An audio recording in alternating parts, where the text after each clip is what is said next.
mundele je pense que tobandako sula non na yango bato mingi Congo eza mboko yo foi mema évangile ya temps ya suka avant que Yesu ya Congo eza mondo yo pays oyo plutôt ego yamba évangile ya Yesu et propager en Afrique et propager en le monde entier. Lorsque ozana oyambi Yesu te ezandi tozana plaie, ozana problème. En accord avec une écriture qui dit de l'apôtre Paul que les écritures donnent la mort. Mais pour que les écritures puissent donner la vie, il faut que l'esprit de l'écriture puisse te vivifier, puisse te donner l'essence de ces écritures, afin que les écritures puissent devenir une parole vivante en vous.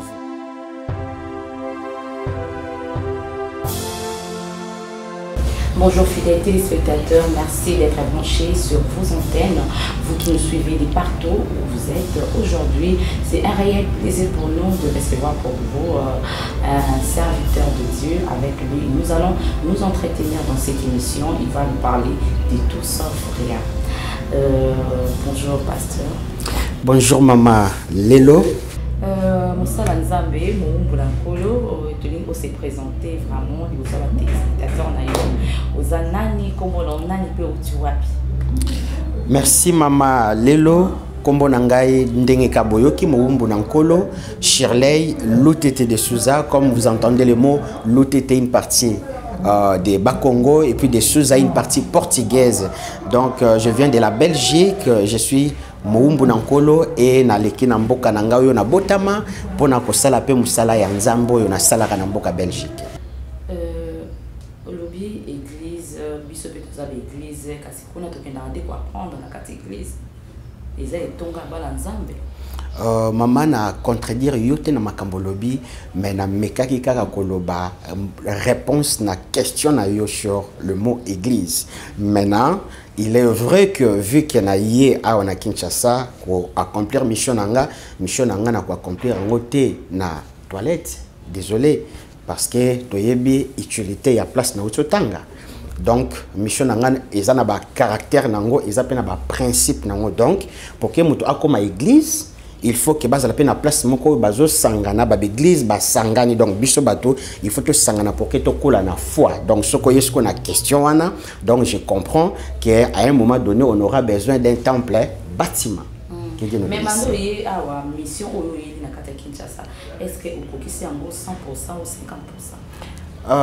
Na kolobate que na kokisiango 100% ou 50%, seul Dieu qui dose l'essence du mot vers ma mission. Nous les hommes, tu peux voir comme si au sali bien, mais peut-être nanzambe askrita qui ba penser plus profond ya yo et à moni mission na yo inutile. Donc je ne sais pas dire que na kokisiango et je ne peux pas le dire non plus, mais c'est que je peux toujours me garantir de me dire que nazo kende kakako kokisa ou nazo kende kakako meka ko continuer na kokoma place nzambo azolinga na koma. Constat ni osalita mokiti na Kinshasa otali ba église otali ba pasteur lope ba jeune lokola yo ba prophète ba bimi ba dadi tango ye na kin ozana na poto blog otala son expert sur place tango ye eloko ni netike yo na milliers ya l'église, tout na milliers ba pasteur, tout pe ba prophète. Ezani loko moko oyo e frappenga makasi mama na utina mboka Belgique mundele je pense que tobandako sula non na yango bato mingi Congo eza mboko oyo foi mema évangile ya temps ya suka avant que Yesu ya Congo eza mondo yo pays oyo plutôt ego yamba évangile ya Yesu et propager en Afrique et propager en le monde entier.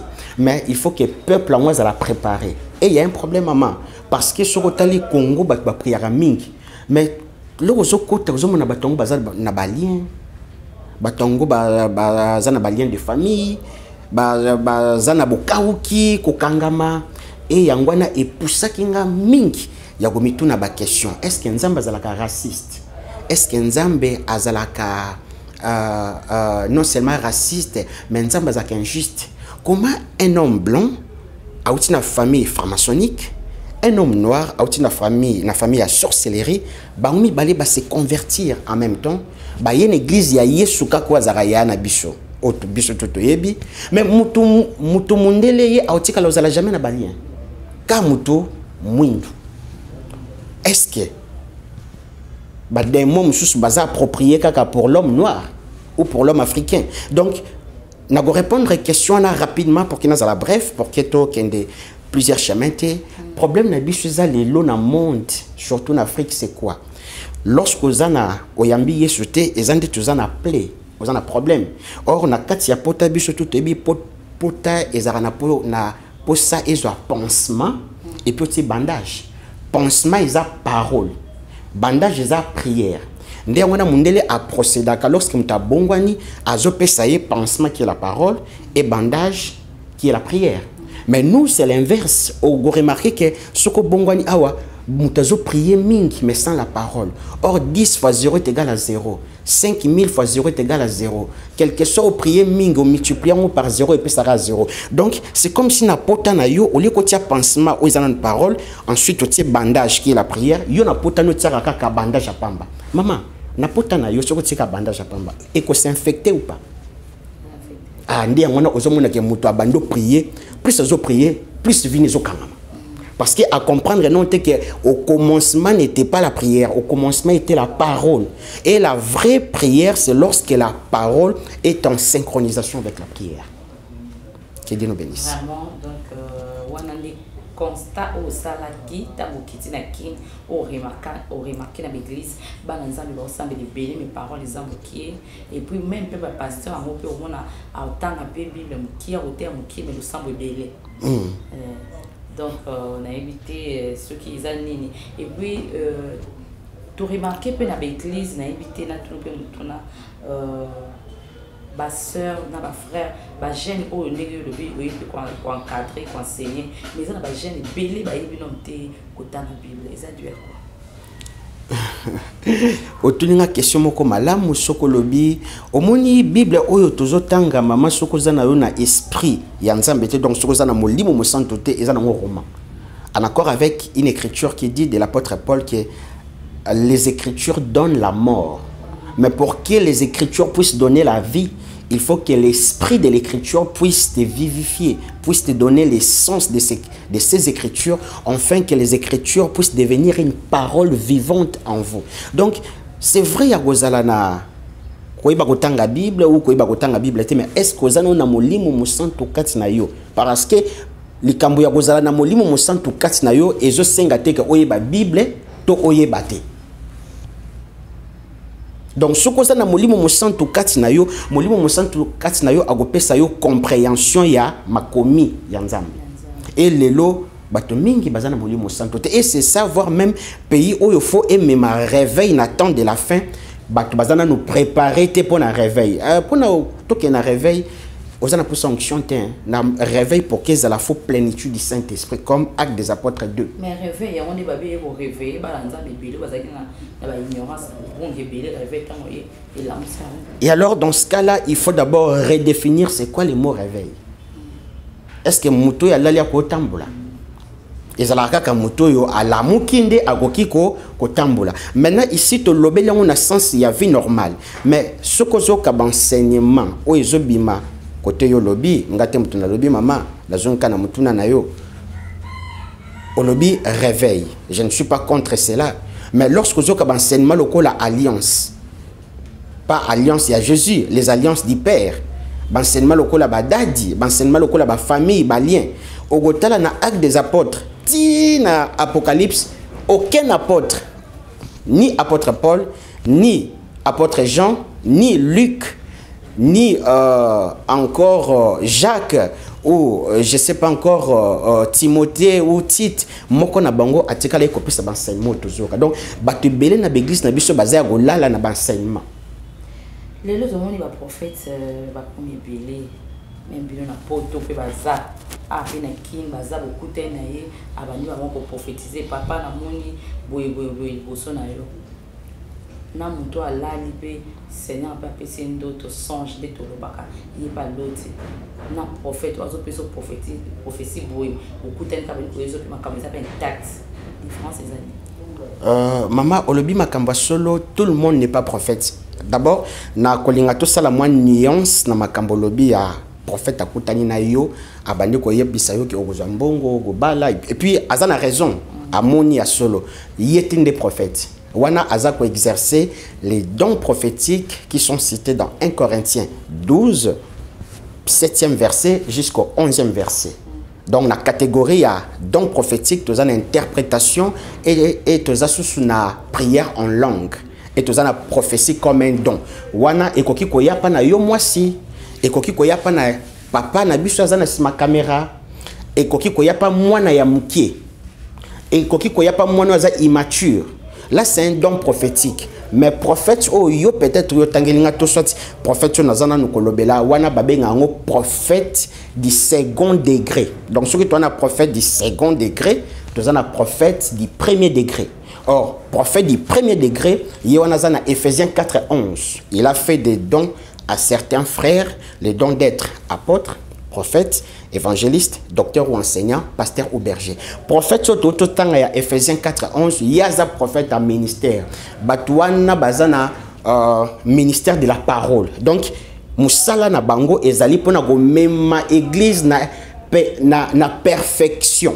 Na cause de ma version ngombango ce qui est autorisé nga juste 30 secondes maman pour qu'il a développé idée nanga tozana Ephésiens 4:11. Naza bien la version amplifiée ou encore parole vivante ou encore Alfred Cohen, que Dieu nous bénisse. Donc, ces dons aux hommes sont variés. Il nous a donné certains frères comme apôtres, d'autres comme porte-parole. Comprenez ici dans cette version, on remplace les mots des prophètes par porte-parole de Dieu, d'autres comme évangélistes, d'autres comme bergers et enseignants.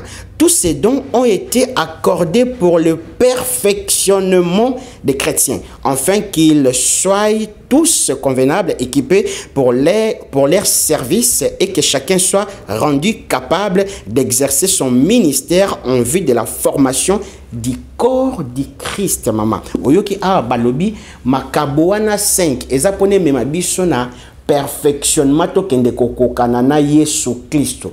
Mutu wana nde yenda koki kosala etonga. Donc yende prophète ya premier degré parce que un prophète ya ministère aza o yaza ko peso enseignement prophétique. Ye azo kolisa yo na parole. Donc ye azo memayo o kokana na Kristo. Ye aza na capacité ya gotanga de Genèse à Malachi akobimiselo Yesu Kristo azalaki ya go bomba man Ancien Testament.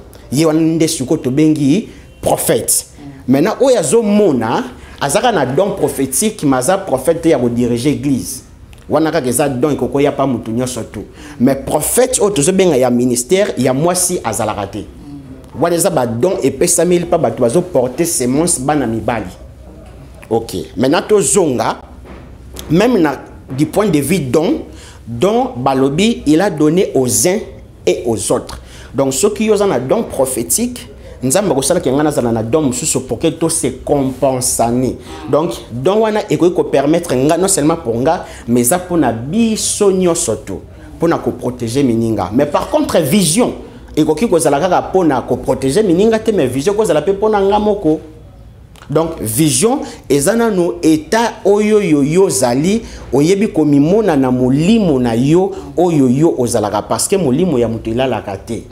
Donc mutazana kis à cause de la vision Pharaon ezapena image ya Satan na mokili. Menzamba pesiye vision que Joseph a interprété. Vision et quoi y a pas mutu surtout même dans le monde positif ou dans le monde négatif spirituel. Merci beaucoup. J'espère que Nzambe bazolanda biso. Mais pasteur Tony Totuna onano en tant que Moussala Nzambe, basala Nzambe les deux ba comme belé, mais tous va être différencier ba mon ani ba vrai na ba faux. Pour ba faux ba côté belé et belé mais ba vrai ba comme qui est. C'est quoi to ba mon ndele qui ko za vrai na za faux. Je dis toujours ce qui est important eza onga na lobate. Oh yesu alingi bino omoni mama ndengo zoyo kanga peut-être ozomi loba éloquence na ye kitoko peut-être mais o eza ya motuya eza onga na zolobate eza oyonga na zali donc tozalaka une évangélisation verbale o nazo sala c'est l'évangélisation je parle de la part de notre Seigneur Jésus-Christ mutakotala nga lobi papa yo na sepena zo adresse na ye to koma ko bonde la place mako ça c'est bien mais lero ko ya ko kuta na ngai amoni nga mutakanda kanda nga wana na sima ya ba fille kolanda. Donc évangélisation comportementale na ngande mutu il faut et dominer kutu o nga na zoloba. Donc mosali na nzambe il faut toyeba ye na comportement. Il y a des critères à respecter. Balobi soki okoki ko gérer par exemple ndako na yote, comment okoki ko gérer etonga ya nzambe.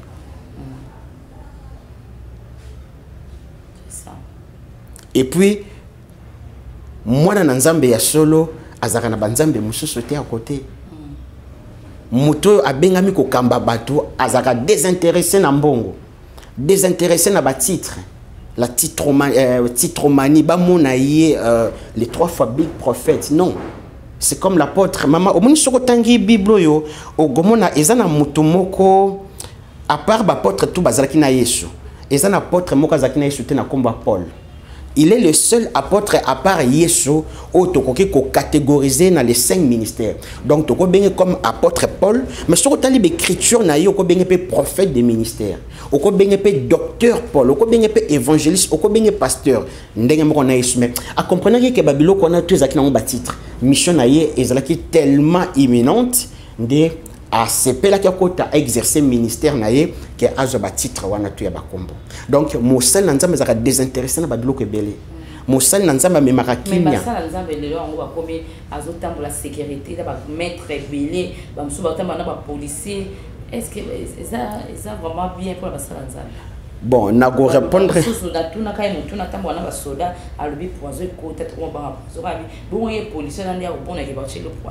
Ça c'est vraiment maman, il faut y baquer mutu mususu soki aza na vérité kazo bundi sa société bagolokaye. Donc non, et Zozong Sangana verset où est l'ange de l'Éternel qui doit camper tout autour de toi. Parce que la Bible dit l'ange de l'Éternel campe tout autour de ceux qui craignent Dieu. Donc on peut comprendre à un moment donné que donc un homme sage aussi, c'est Dieu qui nous donne cette sagesse.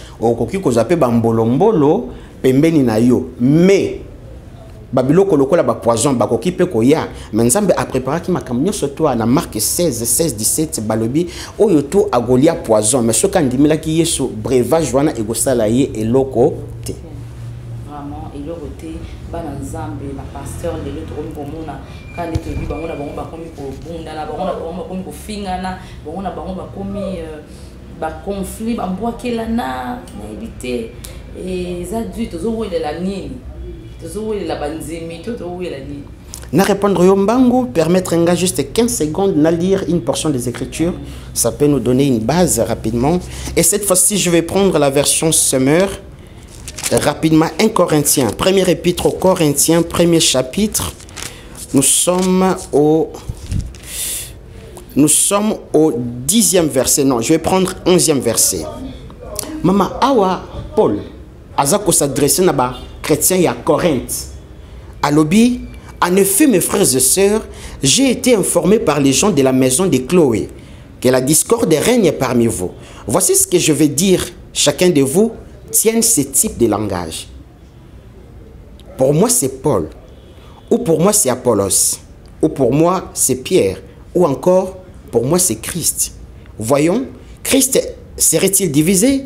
Paul aurait-il été crucifié pour vous? Ou bien est-ce au nom de Paul que vous avez été baptisé? Mama awa Thomas Polo azoyo kana église ya Corinthe groupe ya batu bavandi balubi biso tozaka ba fan. Donc na répondre yo mbala moko ndengo bandaki ne bandeli papa soko zaka na ba fan na yo na zaka na ba fan te. Nangai na bato balandanga toza ba fan na Yesu. Donc Paul azoloba nazoyo kakati na bino ke batu moko boye bakomi batu ya Paul, ya ngai Paul. Batu mususu batu ya Apollos, batu mususu ya Pierre. Oyebi Pierre s'efface, batu mususu ya Christ. Mais Paul a tuni bango. Boye bisanga Christ en zalaka divisé. Donc, tozomona déjà que plusieurs visions amènent une division. Donc, ce qui vraiment tozali ndenge balobi corps du Christ, ce qui ozali toy, nganaza orteil. Bisogno surtout tous en fonction différente mais tous en a quatre ya corps wana mais ce qui te bandi koyo kanate il y a un problème et ça ezalaka œuvre ya Yesu te parce que œuvre ya Yesu faut un accord tozana ba fonction na biso différente mais soki tokotisi mbongo na kati tokotisi orgueil tokotisi titre nga ba mona ngai nga na komi dadi eza susu nzambe te dadi eza susu papa na biso ya likolo te dadi komuto quand ndenge tozozo ka mo dadi eza en anglais ça veut dire père na et ça la nga bien te maman na l'église ba pasteur ni so ka ba dadi o bingi pasteur te bingi dadi prophète ko ka dadi et ça la nga bien te omoni yo ko ko benga dadi na sens normal o ko benga dadi mais tu ne te rends pas compte ya makambozo sala. Jean 1 12 13 la Bible dit à tous qui l'ont reçu à tous qui ont cru à son nom elle donc la parole leur a donné le pouvoir de devenir enfants de Dieu donc cela veut dire parole et pesio pouvoir ya recommander enfant de Dieu soko komi enfant papa nona.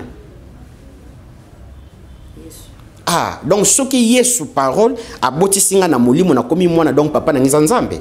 Soko comment pasteur yoko koma sudadi na ngai. Attention mama lelo ozawana oza composé na esprit, âme et corps. Olandi. Kombo ya mama lelo eza kombo ba parents na ba pesaki yo. Ba pesaki mama lelo eza kombo ya esprit noté. Eza kombo ya mama otomona ka carcasse nzoto oyoyo. Ndengo za bien bo ndengo za kitoko. Waneza kombo to pesi na corps na yo mais kombo esprit no yo moko yebiango te kombo ya esprit no yo moko yebiango te siko comment ozo maîtriser na nkoto esprit no te muto mokile o paza na musuni aya gokoma papa no ya molimo nde ngono omonaka nzamba bénir yo bénédiction 100% papa na molimo akangiango ba peso 1% 99% ba dispatchango ya komo voyager parce que papa no ya molimo il fait à nzambe. Jésus-Christ, le grand prophète de tous les temps, n'appelait personne daddy. On a langage daddy. N'appelait personne père, car seul votre père est dans les cieux. N'appelez personne daddy. Okoki ko benga papa, c'est tout à fait logique, mais il y a sens zo benga lango, yo koki ko benga on a sens normal, mais il y a sens o yi azozu lango. Je ne suis pas en train de dire des choses que je pense, je suis en train de dire des choses que j'ai vécues. Donc, frères et sœurs, faisons attention. Ce qui yo pasteur nonda komi dadi, il se peut que yo ozinzela ya mabe. Dadi azaranzambe. Notre dadi qui est aussi. Balobite notre dadi ya pasteur non. Pasteur na yo aza père dans la foi. Olandi mama donc to boyango te, to ndimi yango. Mais to lobi pasteur na yo aza ton père dans la foi. Mais papa na yo ya molimo parce qu'en réalité dans l'homme c'est l'esprit. Donc yo oh ya réalité ya molimo papa na onde nzambe parce que nzambe ndem tozaka molimo. Kasi na sia mokinde to ko mo benga mon père spirituel. Ouais encadre à la question qui est faut y le parole boye faut ça la bo ça mais la boye. À la question ma commis ya foi. Yangwana nde to bengi papa dans la foi. A commis papa spirituel te. Papa spirituel aza o yaza na capacité ya bota yo na molimo. Souffle du tout puissant. Et il y a qui est là, pasteur. Un tel père spirituel, au moni tozana système moko au moni biso ezandenge ya batu soto telemi awa na telemi awa na moni 2 personnes babandoki mambango ngape na landi bango to komi 3 o pa ko mona biso wana yepe akoti 4 5 to ko se retrouver to kimi mbango biso to ebele sans raison suko o ya suka o ya kokuta na biso moni to kimi mbango ebele ezalaki nini to bando zonga na sima bayo tuna mutali boso bandaki makambo mbango ayibite pourquoi kimaki. Donc makambo mingi tozalaka nango yangwana parce que yo yokaki c'est vrai yo yokaki mais parole et lobby nini yango ndezo kanga biso pona na kanga yo mama lelo so na lingi ba prière no lelo e yo kanate panzambe c'est un petit jet nazana posa te nazala ndoki nazana posa te na mvote yo nazaka na posa na inverser ba ordre divin kat na yo ba principe ya nzambe zakana ba principe. Donc ce qui n'a pas principe na longolango koma na longolango na golongolango kaka na mauvais fondement. Donc prière na yo il faut trouver base na parole nga ce qu'on appelle sur enseignement mabe ogobondi la yo kan sa nzamba yo ka yo nzamba yo ka ko tan biotin nzamba yo ka na yote. Maman, je donne un exemple encore simple. Ndenge to vandia ce qui na singi poubelle na tselo lia olia parce que aux la nourriture moko appropriée. Parce qu'aux amours, tu as des principes. Et penses-tu que la nature ne nous enseigne-t-elle pas? Penses-tu que Dieu n'a pas aussi une nourriture précise? Sa nourriture n'est que la parole. Donc, mon ilère, yo salaraba makambu wana na tindi moto nzamba okanga zolo. Ozolo ba makambu moko boy azo comprendre ngote. Il faut ba makambu yo langage na yi. Je parle bien de la prière en intelligence, la prière intelligible. Je ne parle pas de la prière en esprit. J'espère que les téléspectateurs, lundi, qui est vraiment encheté pour sur téléviser et surtout que chaîne Doza, la chaîne commerciale, mais mon seul Nzambe, tu es tout yeba, aujourd'hui, oui, c'est qu'il y a un coulisse, non, on a un prophète monté à le banon, au moins on a un prophète. Je pense, maman, tu n'es question moko ya malamu. Nagoluka ko répondre à une question ndenge longo bani. Toza devant public, maman azoloba a tenu une question prophète. Donc tozongi l'enseignement azoloba prophète ezate moto azoloba nazomone loko songolo. Non, prophète tozolobela na cadre ya néo-testamentaire te. Tozolobela prophète na cadre ya Nouveau Testament, il y a la Nouvelle Alliance. Et alors, ce qui est OK dans le cadre au monde qui est prophète, nous avons sur le cas Mutuna Nakin, au Bandotang et la Bahatmusus Baza prophète. Ah, ça n'est peut-être pas pasteur. Nakin, ah, on a un mot on dit qu'il y a un prophète, c'est l'homme à commune, il y a un OK. Maman Bolimbisi, je ne citerai pas les noms parce que Eza na moko ya mission ngate. Natanga kombo ya muto mais na pesi indice parce que but ezate que natanga kombo ya muto mais but ezali omoni muto pono biman esclavagisme c'est un petit jet. Il faut comment ko raisonner na yomoko. Faut pas comment ko raisonner ndenge nga na lingi.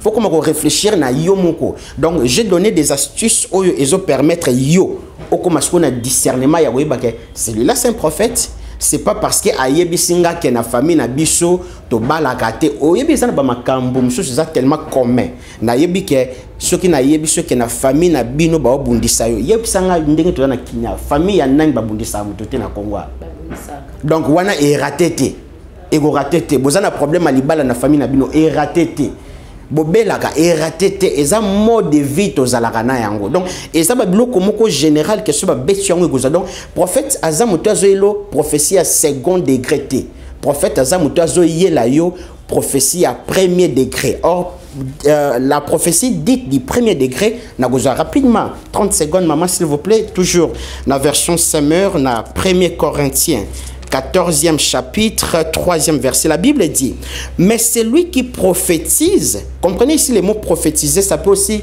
expliquer comme celui qui prêche. Dans d'autres versions, on dit celui qui prêche. Donc, comme je suis là, je suis en train de prophétiser. Mais celui qui prophétise aide les autres à grandir dans la foi, les encourage et les réconforte. Maman, tu es qui bite ta prophétie. Et il y a un kokoli sabiso katina Yesu Christo. Et il y a pour encourager biso. C'est vrai que c'est un don prophétique, mais la première prophétie consiste à interpréter la parole de Dieu comme il faut. Que Dieu nous bénisse.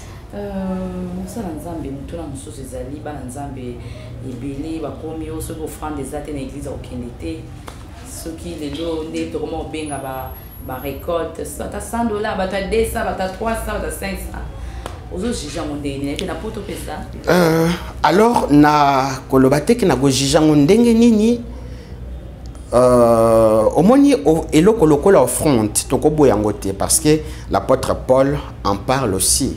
Donc je ne suis pas là pour dire que non faut repasser offrande, il faut repasser offrande. Pas il faut, mais to yé ko la repasser offrande. Repasser offrande na mode impérative te mais na mode moko ya amour. Donc, on va rajouter eloko moko. Yom tozo pesa offrande. Est-ce que vous avez une offrande? Parce que l'offrande que Dieu agrée, c'est pas bon yo pesi. Et ça oh yo zali li bonzawana. Donc tous rapidement Romains 12 premier verset rapidement et go me la te mama bolimbisi na ibi ke na pena tamingité pour na rotanga ba verset. Romains 12, premier verset, la Bible dit, je vous recommande, toujours l'apôtre Paul, donc frères et sœurs, à cause de cette immense bonté de Dieu, à lui offrir votre corps comme un sacrifice vivant, saint et qui plaise à Dieu. Ce sera là, de votre part, un culte raisonnable. Frères et sœurs, toi qui donnes l'offrande, ma question, ce n'est pas que tu as offrande, il faut payer sa offrande. L'amour, hein, pas faux. Payer sa offrande. Mais il faut mettre une question. Là, maintenant, c'est impérativement faux au mituna. Est-ce que vous avez une offrande devant ces dieux-là? Au moment Abel na Caïn et Abel na Caïn, bah on balé bah qui paie sa offrande. Mais Abel a zalaki déjà offrande ya yemoko, conscience na ye. Mais Caïn a payé ça qui peut offrande. Mais yemoko a zalaki agréable été. Donc Nzambe attenera plus compte na source où il pèse simbon. Or source où il pèse simbon eza yomoto. Est-ce que c'est agréable devant Dieu? Mais comment les loba te belé baza d'église tu pars donner l'offrande de yomoko aux oyo kanate déjà na voisin na yo. Or la Bible dit ici que ceux qui ont lingi au pèse offrande, au pensée, pas yo, mais voisin na yo ça na problème na yo. Si quand on offrande dans côté parce que à comprendre que offrande déjà aux autres tiate, eza mutu azo memango nanu. Kendo bongisa na voisin na yo. Ce qui est ce que tu as dans le contexte, au moins côté offrande déjà bien. Homme de Dieu peut faire un bon. C'est bien fort assez nourrir. Mais on voit ça pasteur bon. Pasteur comme na bon ebele akomi ko lia na ndako de kitoko. Totamba na mituka ngamo nzimi na kufa banzala biso biloko na zakate. Question otuni mama ezong singa na Galate. Apôtre Paul a matina église zalaki na Jérusalem. Ba ndimi mission na ye. Il fallait soit kendo banda mission.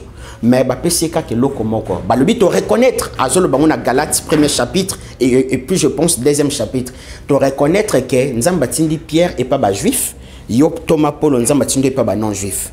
Mais ba exiger ka ke lokomoko. Ko bo sanate ko se souvenir na ba veuve, na ba orphelin, na ba orpheline. Il y a mon Pierre l'apôtre Paul azolo ba na juif soin. Il y a quoi accomplir ma cambouana. Église des années on a rôleté. Église bâtiment maintenant cette fois-ci. Les années on a rôleté. Il y a pasteur à Zambongo. Parce que mon imbongo yo pasteur à Zozwa. Il faut ce qu'on à côté sango ko aider ba veuve, ko aider ba orphelin, ba orpheline, ko tangisa ba demini, bato ba zana ba capacité te ba handicapé. Ça aussi c'est le rôle de l'église. Donc les années on m'a bêté homme de Dieu à Zambongo. Mais bon, il faut aller placer là où il faut. Pour que ce n'est pas bon que l'homme de Dieu a comme gérer nyoso. Ndomoni homme de Dieu, ma année principale est commis sur le mariage. Comment faire pour avoir détecté la femme de ta vie? Comment faire pour déconnecter? Non, frère. L'homme de Dieu doit se consacrer pour le ministère de la parole. C'est ainsi Azana Badiakre. Azana Batebele ancien à répartir Tachouana à la manière de Moïse à quitter par les 70 disciples qui ou les 70 anciens. Donc, Azana Batomso sur Azaka Nalikaboya gouverner Azan ancien, lui va chapeauter tout ce qui est sur Borfelin. Oui, maintenant au Roki qu'on s'appelle homme de Dieu. Mais tellement au lingi mbongo obima na yote osana yo pena nzambe mais au komi ko gérer na makambo fallait pas gérer et ça makambo je faut que la diacre ancien et obimi se peut faux ba bibi ba passer belé ko mo landara ba nzime o ba na mbongo belé ya moni pe babi ba ta science au kit ba konko ya ko ba moni ba komi ko construire na ba église ba zo pesa ba mbongo ya ko tonga etonga ba zo pesa wana eza soko tiki musunya koma ko diriger yo. Maman, au moment où on a zaboy, et ça pasteur mon côté mutatinde nganza mutatinde na. Sikoyo eloba ki nango confrère nanga moka lobia mes frères. Yo batio yo na boutique ya mutoteka yo simbeli mutango soso kisi. Pourquoi teka bien mukolo boutique atika la simba kisi. Sikoyo ke simba kisi pourquoi teka minga pourquoi? Église za biji sote za ya nzambe yo sala tâche o ya yo ko kende ko kota na ba makambo mususu te. Ya wana nzambe atiepeke ngana zala likolo pour que na s'orgueillir na se manorgueillir te que lorsque l'issue zomona il pas na tâche na ye. Merci beaucoup fidèles téléspectateurs, j'espère que vous captez bien vous qui bien ça nzambe et à lobby ya zakane na poto na ki na ye pe atali pe ndenge makambo ezokende mais ba nzambe batoni un jour ça régliste na Kinshasa ministère mon boy et les jeunes et les papa et la maman. otuninga question moko ya malamu donc ndenge ka na lobby nzamba tindi ngande boye omoni lorsque Moïse atindaki il fallait bakende na le pays des fils d'Anak atindaki les 12 chefs ya ba tribu bakendaki ko bunda mbala moko te bakendaki ko inspecter batali ville ango mais ils allaient kana deux personnes au bazala qui est rempli par le Saint-Esprit Josué et Caleb pe bango ndem bakotaki na Kana donc eloko tout nzama ko tinda yo mais atindio a commission azo pesope mayele otala osala o babengi étude du millier. Que Dieu nous bénisse. Non, ça va être d'humilier. Un message dans un bénion au balandi ou dans le colalelo, vous voyez, ça va mon nini. Au yo bombé et puis, baromon dans le sous quand. Que Dieu nous bénisse. Je suis rapidement sur Facebook. Vous tapez Shirley Lutete de Souza. Vous me verrez facilement. Je suis aussi sur YouTube avec ma chaîne ou ma page Célébration de Jésus-Christ. Mon numéro, je donne directement le numéro de Belgique 0032 466 24 95 89. Je donne des enseignements, des exhortations, des prédications aussi en live. Je pense que ça ne sera pas un problème pour se voir parce que je suis là. Moment. Donc, j'ai donné déjà mes coordonnées. Que Dieu nous bénisse. Merci beaucoup. Nous sommes arrivés à la fin, fidèles téléspectateurs. Merci de nous avoir suivis et restez toujours branchés dans vos antennes.